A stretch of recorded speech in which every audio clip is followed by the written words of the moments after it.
The mannequin in aisle 9, Mallard's department store, was a monolith in the heart of town. Opened in the early 1950s, its Art Deco architecture gave it a charm that rivaled modern, soulless megamalls. Locals whispered about its checkered history, but for most people, Mallard's was just the place for great Black Friday deals. Cassie hadn't planned on working the night shift that Black Friday. She was 22, juggling college classes and a retail job to pay rent. When her manager begged her to cover the closing shift, she reluctantly agreed, her stomach sinking at the thought of the frenzy. Black Friday shoppers weren't just impatient. They were rabid, tearing through displays and leaving chaos in their wake. The store had emptied by 11:30 p.m., leaving Cassie and a skeleton crew to clean up. Most employees avoided aisle 9, the farthest aisle from the main entrance. It wasn't just its dim lighting or the oddly outdated displays of housewares. Something about it felt wrong.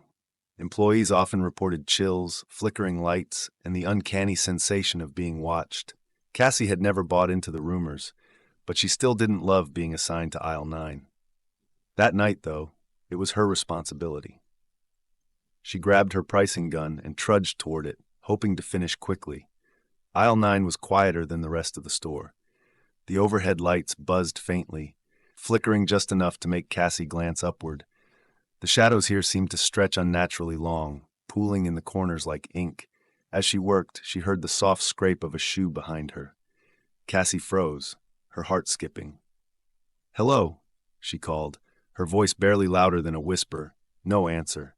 She told herself it was just one of her coworkers playing a prank. Probably Kevin. He loved jumping out at people. But when she turned back to her work, she noticed it. A figure at the far end of the aisle.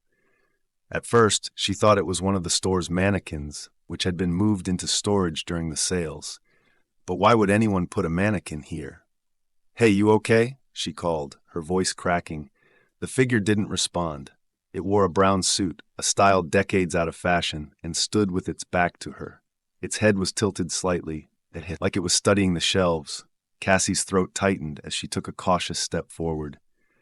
"Sir, we're about to close," she said, hoping she sounded braver than she felt. Still no response. The air around her felt heavy, and the temperature dropped sharply. Her breath fogged, the condensation swirling like smoke in the dim light. Cassie shivered, clutching the pricing gun like a weapon. Another step. The figure didn't move, but she could feel its presence pressing against her like a physical weight. She was close enough now to notice the peculiar details. The brown suit was pristine, its fabric unwrinkled despite the stiff posture. The shoes were scuffed, their soles worn thin. And the hands, they hung limply at the figure's sides, unnaturally pale, almost translucent. "Sir?" Her voice quivered as she reached out a hand. Just as her fingers were about to touch the fabric, the figure's head turned sharply. Not gradually, but with a sickening snap like a hinge forced too far. The face she saw wasn't human. Its skin was waxy and stretched too tight. Its eyes hollowed out pits that seemed to suck in the dim light around them. "Don't stay too long," it rasped, its voice guttural and layered with 1,000 whispers. The lights in the aisle flickered violently, plunging the space into near darkness. Cassie stumbled back, her scream caught in her throat. When the light steadied, the figure was gone. Cassie ran to the break room, gasping for air. Her coworkers looked up from their phones, startled.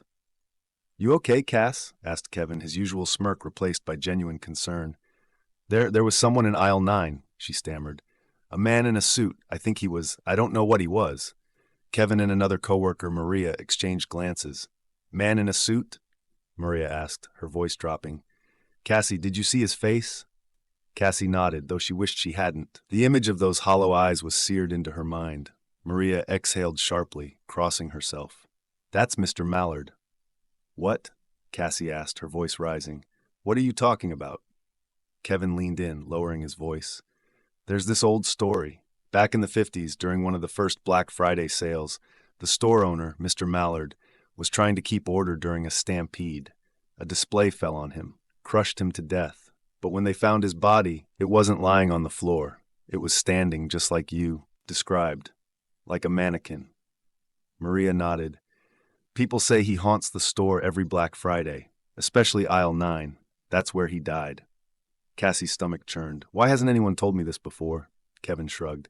Management doesn't want people talking about it. Bad for business. Cassie refused to return to aisle 9, but as the night dragged on, she couldn't shake the feeling that something was watching her.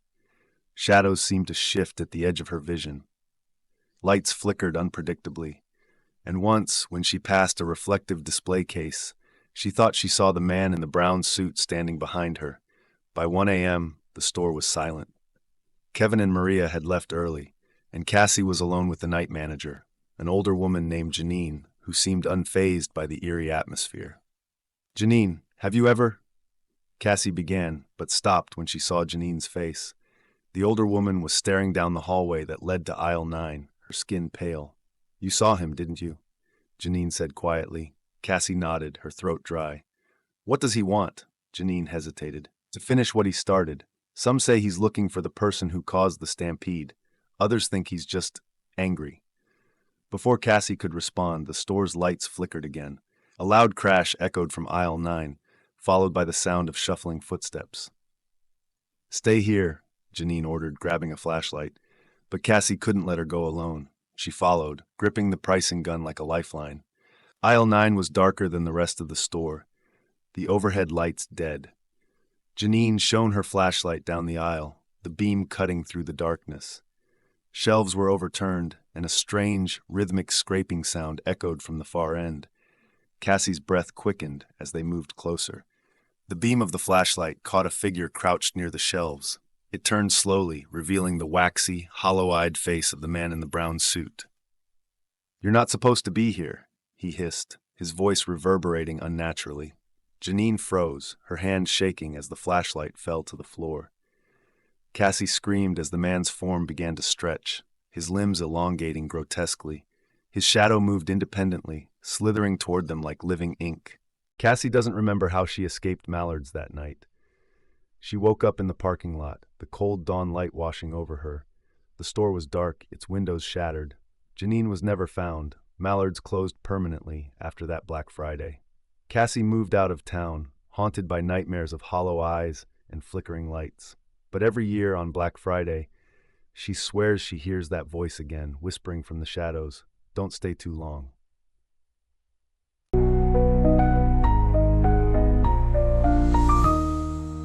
The endless escalator. Trent lived for Black Friday. The chaos, the adrenaline, the triumph of snagging the best deals. It was his favorite day of the year. He had strategized for weeks, mapping out his route through Ridgeview Mall to claim the laptop he'd been eyeing at half price. That morning, the air was electric with anticipation. The mall's grand entrance gleamed under the neon glow of its sign. Crowds surged inside like a flood the moment the doors opened, their voices rising in a cacophony of excitement. Trent didn't mind the madness. He thrived in it. Dodging a sea of elbows and shopping bags, Trent reached the escalators. The electronics store was on the top floor, and he didn't waste a second stepping onto the moving stairs. The ride up was usually quick, a momentary reprieve from the chaos below, but this time, something felt off. The hum of the escalator, usually a comforting drone, was louder than usual. Metallic and grinding, it grated against Trent's ears. He glanced at the shoppers around him, but no one seemed to notice. A woman just ahead of him clutched her bags tightly, staring straight ahead. A man behind him was glued to his phone. Trent shrugged it off, shifting his focus to his plan of attack. But as the seconds ticked by, the floor below him stretched impossibly far away. The people on the ground level became distant shapes, like ants scurrying across a massive plain. Trent frowned, gripping the handrail tightly. "Must be tired," he muttered to himself, shaking his head. The grinding sound grew louder. The escalator shuddered beneath his feet. The shoppers around Trent began to thin out. He hadn't noticed it at first. His eyes were fixed on the top floor, which still seemed agonizingly distant. But when he turned to glance behind him, his stomach sank. The man with the phone was gone. The woman in front of him had vanished. The escalator was empty. Trent's pulse quickened. He spun around, searching for an explanation. The escalator beside him, usually heading downward, was moving at a glacial pace. It, too, was empty. He caught a flicker of movement in his peripheral vision and turned sharply. Someone or something was there. At first, it looked like another shopper, But as it drew closer, Trent realized it was wrong. Its limbs were too long, bending at unnatural angles. Its face was blurred, as though it were being smeared across a foggy window. Trent stumbled back, his knees nearly giving out. The escalator jolted, speeding up suddenly, throwing him forward. The figure on the parallel escalator began to crawl toward him, its movements jerky and insect-like. Behind it, more shadows flickered into existence, each more grotesque than the last. Panic surged through Trent. He gripped the handrail, his knuckles white. "This isn't real," he whispered to himself. "It's a dream." But the escalator didn't stop. The grinding sound grew deafening, and the fluorescent lights above him flickered violently. One by one, the bulbs shattered, raining glass onto the stairs. Trent braced himself, expecting the top floor to come into view. Instead, the escalator jolted to a halt, throwing him onto his hands and knees. He looked up, panting, and froze. The floor he had arrived at wasn't part of Ridgeview Mall. The tiles beneath him were cracked and stained, the walls smeared with dark, unidentifiable streaks. A heavy fog hung in the air, dimming the flickering neon lights of abandoned storefronts. One sign stood out, its letters faint but readable: "Last Stop." A warped version of Jingle Bells played faintly from a speaker overhead, the melody stretched and distorted as if being dragged through molasses. The air was damp and cold, carrying the faint stench of mildew and something metallic. Blood? Trent stood shakily, his heart pounding. He looked around for other shoppers, for staff, for anyone. But the floor was empty, eerily silent except for the occasional creak of metal and the warped music. He approached the store labeled Last Stop, drawn by an inexplicable compulsion. The mannequins in the window display were lifelike, almost disturbingly so. Their eyes gleamed like glass, and their faces were frozen in twisted expressions, some smiling too wide, others with mouths gaping in silent screams. As he stepped closer, one of the mannequins turned its head to face him. Trent stumbled back, his breath catching in his throat. The mannequin tilted its head, its glassy eyes narrowing. Then, with a jerky motion, it stepped down from its display, its movements stiff but purposeful. "Nope," Trent muttered, turning to run. His sneakers squeaked on the damp tiles as he sprinted down the corridor, past stores that were hollowed-out husks. Shadows flickered in the periphery of his vision, shifting and darting like living things. The music grew louder, warping into a sinister cacophony that echoed unnaturally through the abandoned floor. Behind him, the sound of heavy, uneven footsteps grew closer. Trent glanced over his shoulder. The mannequin wasn't alone. More figures were emerging from the shadows, their forms grotesque and constantly shifting. Some looked like mannequins, their plastic limbs cracking with each step. Others were shadowy, indistinct figures with glowing eyes. The corridor stretched endlessly, and no matter how far Trent ran, the end never seemed to come closer. He tripped, falling hard onto the cold tiles. As he scrambled to his feet, one of the figures lunged for him, its skeletal hand brushing his ankle. Panting and desperate, Trent spotted a flickering light ahead. He sprinted toward it, the figures closing in behind him. The light came from a doorway marked Staff Only. Without thinking, he threw himself inside and slammed the door shut. The room was small and dimly lit, with walls covered in rusted pipes. A single figure stood in the center, a man in an old Ridgeview Mall uniform, his face obscured by shadows. "You shouldn't have ridden the escalator," the man said, his voice hollow and layered with whispers. Trent backed against the wall. "I just wanted to get to the electronics floor. I didn't mean to." "It's not about what you meant," the man interrupted. "It's about what you've done." "What are you talking about?" Trent demanded. The man stepped forward, his face finally visible. His features were sunken, his eyes empty sockets filled with darkness. "You've been chosen. Every few years, the escalator takes someone. It feeds the floor." "I don't want to be part of this," Trent shouted. The man tilted his head. "There's only one way out, a trade." Trent's stomach twisted. "A trade? What kind of trade?" The man's grin was skeletal. "You find someone to replace you, someone who will ride the escalator."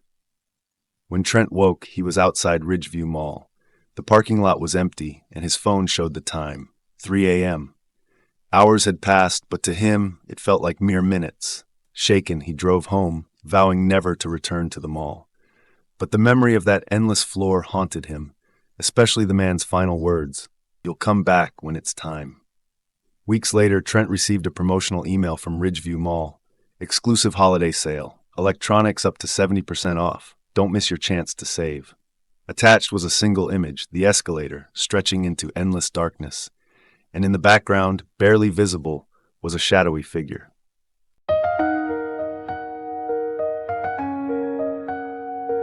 The dressing room. Lucy was never one for Black Friday shopping.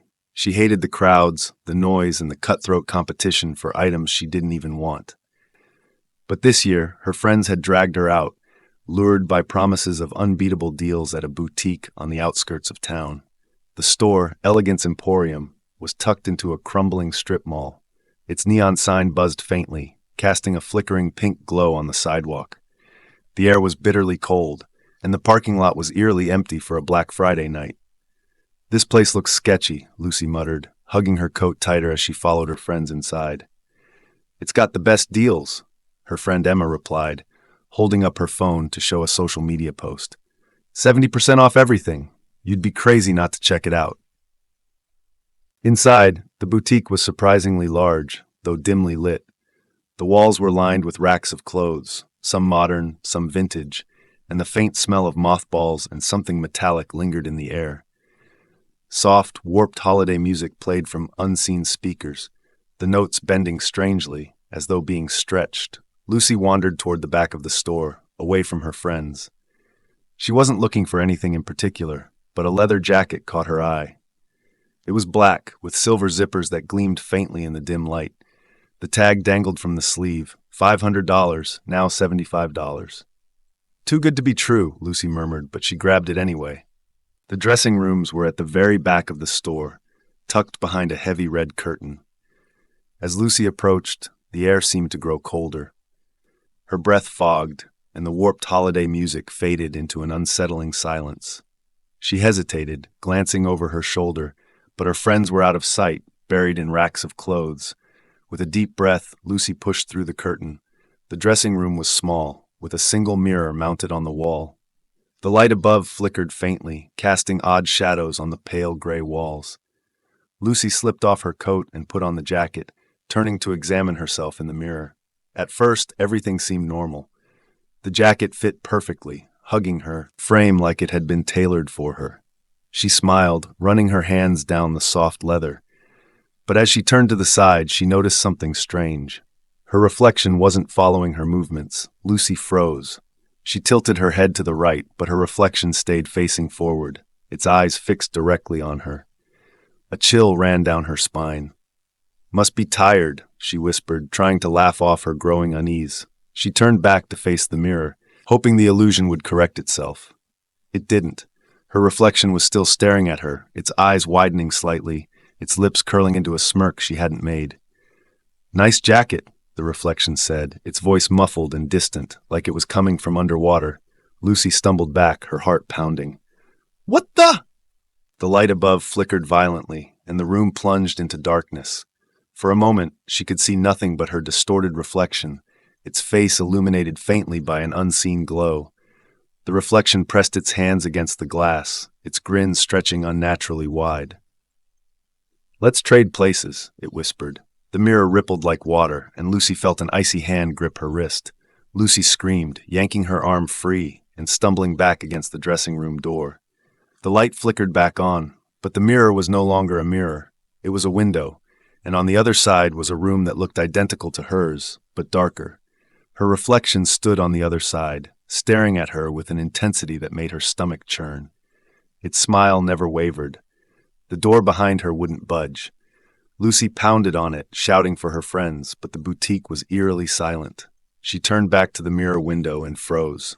The reflection was gone. The room beyond the glass was empty now, save for a single garment rack in the corner. Lucy's own breath fogged the glass as she leaned closer, her eyes scanning the darkness. A sudden knock from the other side made her jump. She stumbled back, her heart hammering. The reflection was there again, but it wasn't smiling anymore.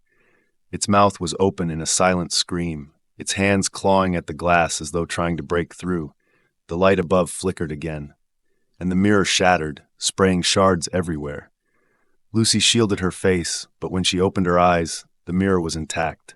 She was staring at her own face again. But something was wrong. Her reflection was moving on its own, pressing its hand against the glass. Lucy felt a cold pressure on her chest, as though an invisible hand were pushing her toward the mirror. "You don't belong here," her reflection hissed. The dressing room door suddenly flew open, and Lucy fell backward into the hallway. She scrambled to her feet, gasping for air, and looked around.